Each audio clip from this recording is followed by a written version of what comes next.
भाजपा के राष्ट्रीय अध्यक्ष ओपी राजभर एक बार फिर से चर्चा में आ गए हैं।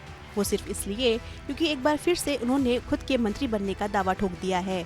अब उनके दावों में कितनी सच्चाई है कितनी नहीं, ये तो मंत्रिमंडल के विस्तार के समय ही पता चलेगा। दरअसल कांग्रेस नेता आचार्य प्रमोद कृष्णम के कार्यक्रम कल्की महोत्सव में शामिल होने संभल पहुंचे थे ओपी राजभर। इस दौरान मीडिया से बातचीत में उन्होंने कहा, जब भी मंत्रिमंडल का विस्तार होगा मैं मंत्री बनूंगा। मंत्रिमंडल का विस्तार होगा तो राजभर मंत्री जरूर बनेगा। मंत्रिमंडल का विस्तार होगा तो राजभर मंत्री जरूर बनेगा। वहीं हाल ही में सपा नेता स्वामी प्रसाद मौर्य की विवादित टिप्पणी पर ओपी राजभर ने अपनी प्रतिक्रिया दी।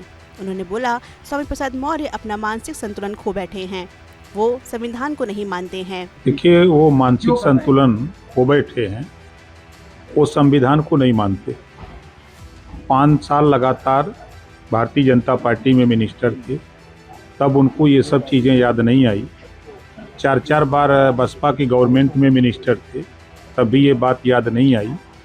सत्ता से बेदखल होने के बाद वो अपना मानसिक संतुलन खो बैठे हैं, इस नाते इस तरह की अनर्गल बयानबाजी कर रहे हैं। इसके साथ ही ओपी राजभर ने स्वामी प्रसाद मौर्य के बयान के जिम्मेदार सपा के मुखिया अखिलेश यादव को बता दिया।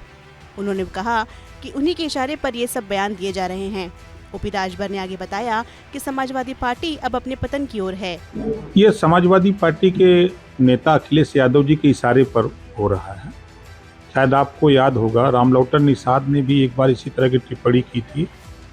उस समय अखिलेश यादव जी ने रामलौटन निषाद को पार्टी से निष्कासित कर दिया था, और आज वही बयान उसी तरह की टिप्पणी करने वाले व्यक्ति को बगल में बैठा करके चाय पिला रहे हैं। तो कहीं ना कहीं संरक्षण अखिलेश जी का दिख रहा है।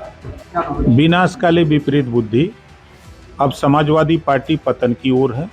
उसका कारण है जो नारा उन्होंने दिया सामाजिक न्याय की, तो सामाजिक न्याय का नारा दे करके देश और प्रदेश में रहने वाले जितनी भी लोग हैं उनके साथ अन्याय किया।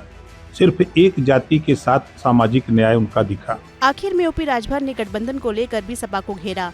बोले, अगर बीजेपी मजबूत रहेगी तो सपा बची रहेगी, क्योंकि अगर कांग्रेस मजबूत हुई तो समाजवादी पार्टी खत्म हो जाएगी। मध्य प्रदेश के चुनाव में समाजवादी पार्टी के नेता अखिलेश यादव जी के बयान सब लोग सुने हैं। कांग्रेस पार्टी को यहाँ तक कह देना कि भारतीय जनता पार्टी और कांग्रेस पार्टी एक ही हैं, दोनों मिलकर लड़ रहे हैं। कांग्रेस पार्टी चालू पार्टी है, कांग्रेस पार्टी को वोट मत देना, ये कौन सा तरीका है? तो आप चुनाव लड़ रहे हो, कह रहे हो कि कांग्रेस पार्टी को वोट मत देना, तो खुल के क्यों नहीं प्रचार करते कि भारतीय जनता पार्टी को जिताना है, भारतीय जनता पार्टी मजबूत रहेगी तो समाजवादी पार्टी मजबूत रहेगी। जिस दिन कांग्रेस पार्टी मजबूत हो जाएगी उस दिन समाजवादी पार्टी खत्म हो जाएगी।